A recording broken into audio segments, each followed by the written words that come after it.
Bom dia, moçada! Tudo bem com vocês? Aqui quem vos fala é o professor Eugênio Bastos, canal Geogênio, a serviço dos alunos que gostam de estudar e passar nos concursos. Moçada, vamos fortalecer o canal, se inscrevam no canal, deixe aquele like, compartilhe o vídeo e ajude o professor Eugênio Bastos a democratizar o ensino da geografia. Moçada, no nosso encontro de hoje, iremos falar sobre o processo de desertificação, ou seja, os fatores que contribuem para a formação dos diferentes desertos encontrados em nosso planeta.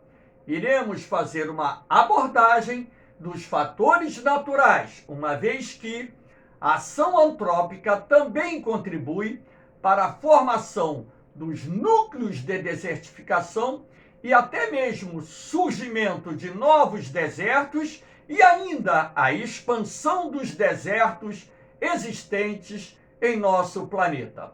Espero que vocês gostem do nosso encontro e fortaleçam o canal divulgando para os seus amigos esse trabalho que tem um único objetivo: fornecer a vocês condições para que possam fazer uma boa prova de vestibular, da SpaceX, da ESA, do Colégio Naval, enfim. O professor Eugênio Bastos é o servo da educação. Vamos lá, moçada, ao nosso encontro.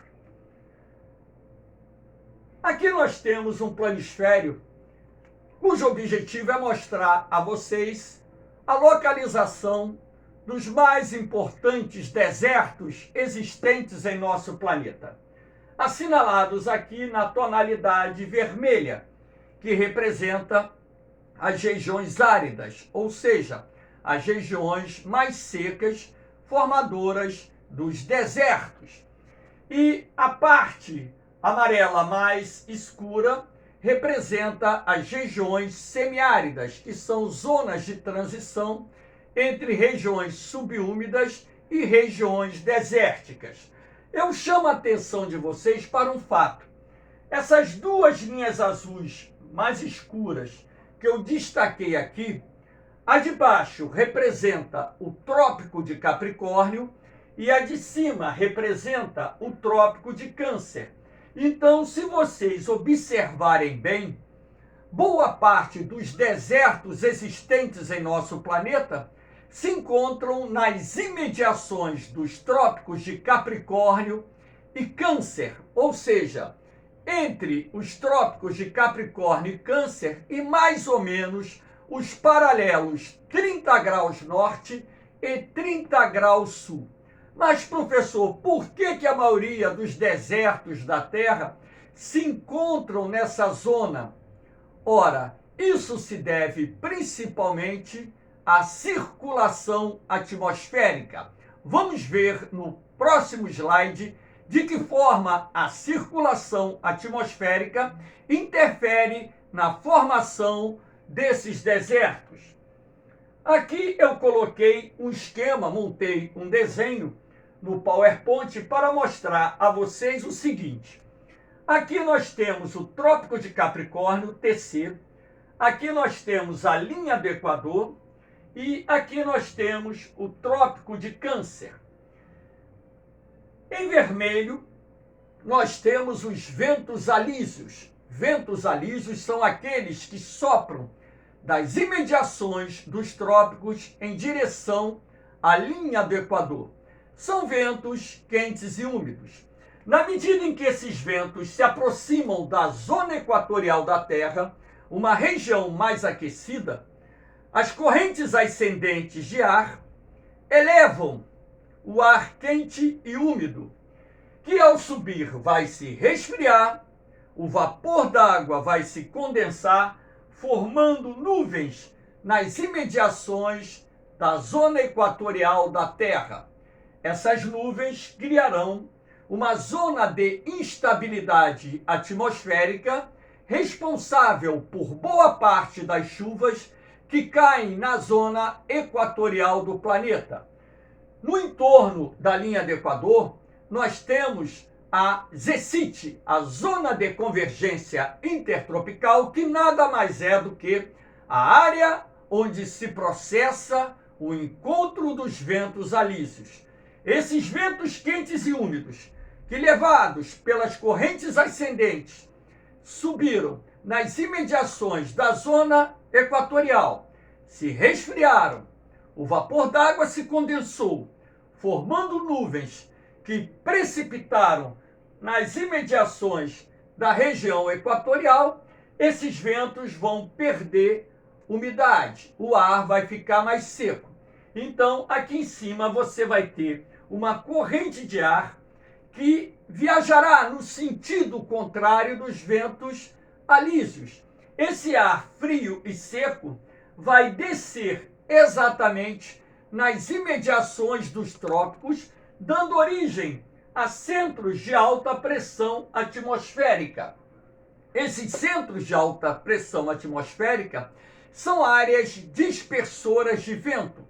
Dessa forma, bloqueiam a entrada de ar úmido procedente de outras áreas. E, além do mais, os centros de alta pressão atmosférica, que nós chamamos de centros anticiclonais, exercem um movimento de subsidência, ou seja, o ar frio e seco, ele vai descer pressionando, comprimindo o ar quente nas imediações da zona tropical e inibindo a formação de nuvens de chuva. Basta lembrar que para a formação de nuvens de chuva é preciso que o ar exerça o movimento de ascendência e, com isso, o vapor d'água se resfrie, se condense, formando as nuvens que, ao entrarem no seu ponto de saturação, irão gerar a precipitação. Isso ocorre quando a pressão do ar diminui. Então, aqui na zona equatorial, nós temos o BP, que é uma zona de baixa pressão atmosférica, que favorece a formação dessas zonas de instabilidade atmosférica, razão pela qual na zona equatorial chove com muita frequência ao longo do ano. Então vocês vão reparar que os desertos, eles se encontram, em sua grande maioria, nas imediações dos trópicos de Capricórnio e Câncer. E isso se deve principalmente à circulação do ar atmosférico. Para que vocês tenham uma visão, aqui nós temos a célula de Hadley, que, de certa forma, foi explicada no slide anterior. Por quê? Se você observar, aqui nós temos o mecanismo da circulação do ar atmosférico das imediações dos trópicos em direção à linha do Equador. Então, vocês podem perceber que no hemisfério norte nós temos os ventos alísios de nordeste e no hemisfério sul os ventos alísios de sudeste.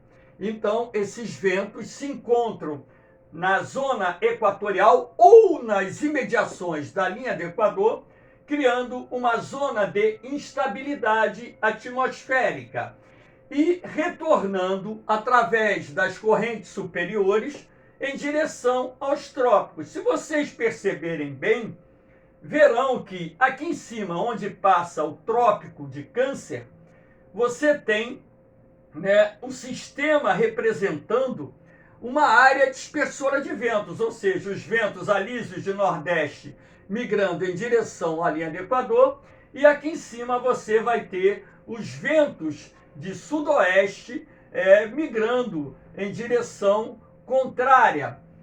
Dessa forma, você tem essa dinâmica de circulação atmosférica que, através da célula de Hadley, irá explicar o porquê da presença da maioria dos desertos existentes na Terra nas imediações dos trópicos. Aqui nós temos, para mostrar a vocês, o deserto do Saara, localizado no norte da África, que é o maior deserto do planeta. Eu coloquei aqui no centro do Saara um anticiclone, representando aqui um centro de alta pressão atmosférica, uma área dispersora de ventos, para que vocês possam entender o porquê dos centros de alta pressão bloquearem a entrada de umidade procedente de outras áreas. Aqui eu coloquei um sistema de circulação atmosférico que existe na África, a altitudes, né, não expressivas, né, algumas centenas e alguns milhares de metros acima da superfície. Nós temos aqui, ao sul do deserto do Saara, os ventos migrando de leste para oeste. Aqui eu estou simbolizando as nuvens. Essa faixa verde representa a vegetação, não só áreas de savana, como o verde mais denso representa já as florestas tropicais existentes na África. E aqui em cima, no norte da África, nós temos o vento migrando no sentido contrário, então de oeste para leste. Então você pode perceber que entre essas duas correntes de ventos, você tem aqui a área de bloqueio atmosférico que irá impedir a projeção da umidade procedente de regiões mais úmidas em direção ao interior do deserto do Saara, razão pela qual aqui nós temos uma das regiões mais secas do nosso planeta. Aqui nós temos agora a influência das correntes marítimas ou marinhas frias na formação de desertos. Então nós temos desertos em zonas costeiras. Às vezes os alunos não entendem, mas professor, por que alguns desertos se formam em zonas costeiras? Isso se deve principalmente ao fato dessas áreas litorâneas estarem sendo banhadas por correntes marítimas ou marinhas frias. Nós temos aqui esse mapa para mostrar a vocês os dois desertos existentes na América do Sul. Aqui no norte do Chile, sul da Bolívia, sul do Peru, nós temos o deserto do Atacama, cuja origem está associado à corrente fria de Humboldt, que está aqui assinalada.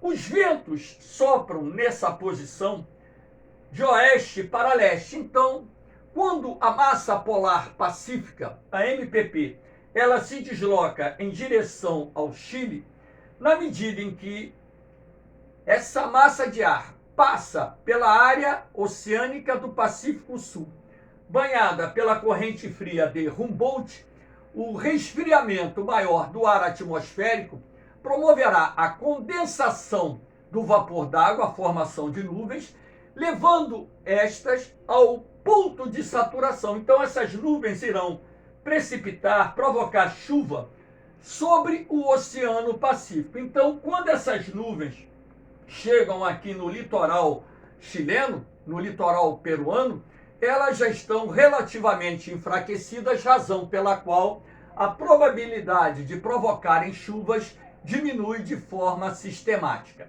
Aqui nós temos o deserto da Patagônia, no sul da Argentina, cuja origem está associada à corrente das Falklands, que é uma corrente marinha fria, das Falklands ou Malvinas, e também ao fato da Cordilheira dos Andes, localizada aqui na divisa da Argentina com o Chile, impedir a passagem de umidade procedente do Pacífico Sul em direção à Patagônia. Então, esses dois fatores combinados explicam o porquê do baixo índice pluviométrico na região da Patagônia, que é uma região localizada no sul da Argentina, muito seca também. Aqui nós temos o deserto da Namíbia, localizado no sudoeste da África e assinalado aqui em vermelho. Então, a origem desse deserto está associada à corrente fria de Benguela, que banha o litoral sudoeste da África, e sendo assim, pelo mesmo fator responsável pela formação do deserto do Atacama, nós podemos entender que essa circulação oceânica, ou seja, as nuvens de chuva, nesse caso, transportadas pela massa polar atlântica, MPA, quando se aproximam do sudoeste da África, numa área banhada por águas mais frias, essas nuvens entram no ponto de saturação, provocando chuvas sobre o mar. E quando essas nuvens se aproximam do deserto, elas já estão relativamente enfraquecidas e, sendo assim, a probabilidade de causarem chuvas no sudoeste do continente africano diminui. Então, as correntes marinhas também são responsáveis pela formação de alguns desertos no mundo. Aqui nós temos um outro fator, a formação de desertos em função de barreiras orográficas. Então aqui eu desenhei, o perfil do relevo do oeste dos Estados Unidos para que vocês pudessem entender por que no oeste dos Estados Unidos existem desertos, não só no oeste dos Estados Unidos, assim como no norte do México. Então, nós temos aqui o Oceano Pacífico, bem próximo ao litoral nós temos a cadeia da costa, que se estende lá do sudoeste do Canadá ao sudeste dos Estados Unidos, margeando ali o litoral. Nós temos aqui o Grande Vale, separando a cadeia da costa da Serra Nevada, que é um outro alinhamento montanhoso que existe no oeste norte-americano. Atravessando a Serra Nevada, nós temos aqui o Planalto da Grande Bacia. Aliás, na verdade, aqui é um conjunto de planaltos, E o Planalto da Grande Bacia é um dos planaltos existentes. Temos ali o Planalto do Colorado, por exemplo, e por aí vai. E caminhando ainda na direção leste, depois de passar por essa zona planáltica, iremos nos deparar com a cadeia de montanhas denominada Montanhas Rochosas, que é o maior alinhamento de montanhas existente na América do Norte. Então, para que vocês possam entender, os ventos de oeste, que são predominantes nessa região, trazem a umidade do Oceano Pacífico em direção ao oeste norte-americano. Na medida em que essas nuvens se aproximam do litoral dos Estados Unidos, ali nós temos uma área de corrente marinha fria, que é a corrente da Califórnia, que vai provocar a condensação do vapor d'água e levar as nuvens ao ponto de saturação ainda sobre o oceano. Mesmo assim, nuvens chegam aqui na vertente ocidental da cadeia da costa, provocando chuvas orográficas. Quando essa massa de ar transpõe a cadeia da costa, ela chega aqui no Grande Vale já relativamente seca. Ainda pode provocar algum tipo de chuva, provoca, claro que em determinadas épocas do ano, a umidade consegue chegar lá e provocar algum tipo de chuva. Mas, logo a seguir, nós temos a Serra Nevada, que é um alinhamento mais alto, onde inclusive temos montanhas com mais de 4.000 metros de altitude. E essa Serra Nevada vai provocar um bloqueio orográfico que vai reduzir e muito a possibilidade da umidade chegar aqui no Planalto da Grande Bacia. E sendo assim, essa região da Grande Bacia é barrada, ela tem duas barreiras, na verdade, uma representada pela Serra Nevada, que impede a entrada de ventos úmidos, e a outra, as Montanhas Rochosas, que também irá impedir a penetração de ventos úmidos quando estes estão soprando na direção oeste. Então, cria-se aqui uma condição extremamente favorável para que o clima seja seco, razão pela qual nós temos aqui o deserto da Grande Bacia. Então, quando se fala em desertos nos Estados Unidos, você fala assim, o deserto do Vale da Morte, no Arizona, o deserto do Novo México, o deserto do Colorado, o deserto do Mojave, ou seja, são vários desertos que, na verdade, representam um grande deserto que nós chamamos o deserto da Grande Bacia, que recebe nomenclaturas regionais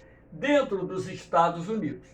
Então, aqui nós temos a imagem, vista de cima dos Estados Unidos. Aqui nós temos o oeste norte-americano. para que vocês possam entender que a localização desses desertos se encontra aqui, ó, nessa faixa que está entre as montanhas rochosas e a Serra Nevada. É aqui que se concentram os desertos norte-americanos. Tá? O deserto Bolson de Mapimi, no norte do México, está localizado nessa faixa aqui. Ó. Aqui nós temos, né, para mostrar a vocês, um outro deserto agora na Ásia, o deserto de Taklamakan, no oeste da China, cuja origem também está associada às barreiras orográficas. Aqui nós temos a Cordilheira do Himalaia, onde as montanhas mais altas ultrapassam a 8.000 metros de altitude.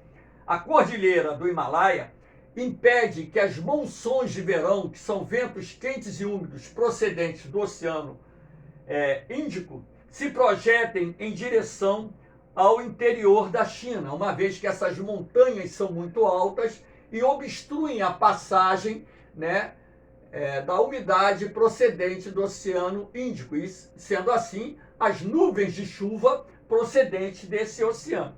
Então, na verdade, nós temos aqui um alinhamento de montanhas que vai circundar parcialmente o deserto de Taklamakan. Se vocês observarem bem, isso aqui é uma depressão, que há milhões de anos atrás, inclusive, era representada por um lago.